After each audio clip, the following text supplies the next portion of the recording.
So over many years, we've been doing research in the retail sector. And over those years, I've started to develop this concept of the diamond of spatial network analysis. So this is what I would call a data framework. This is a framework within which one should be looking at retail network development. Now, this diamond concept has four main components to it. In the first instance, it talks about demand dynamics. It also looks at the supply side. And at the end of the day, supply and demand should be connecting to one another. And one does that across a network as an example, and that's what we call access or accessibility is a critical component. And very importantly is also consumer purchasing behavior. When we talk about demand dynamics, we need to clearly understand who is the target market for a particular retail chain or a particular retail sector. One then needs to develop this often unique information in order to define the target market of that particular entity.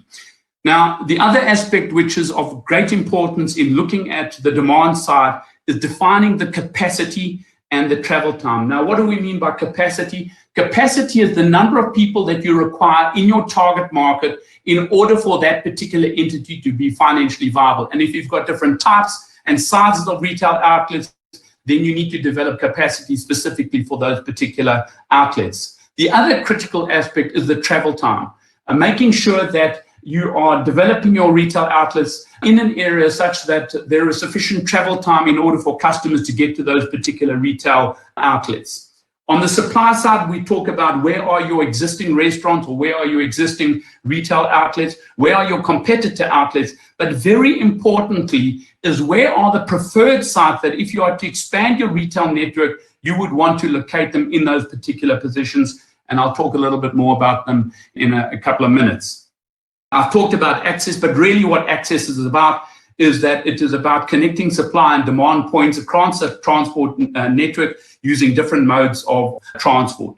Now, on the consumer behavior side of things, this is quite an important aspect which hasn't historically been included into looking at retail network optimization because in many instances the information wasn't available. But you might define your target market as a particular population earning a certain income as an example, but you'll find that the consumer behavior in one area will differ to another area, and as a consequence, one has to look at what that consumer behavior is in relation to your own retail outlets and your network in those particular areas.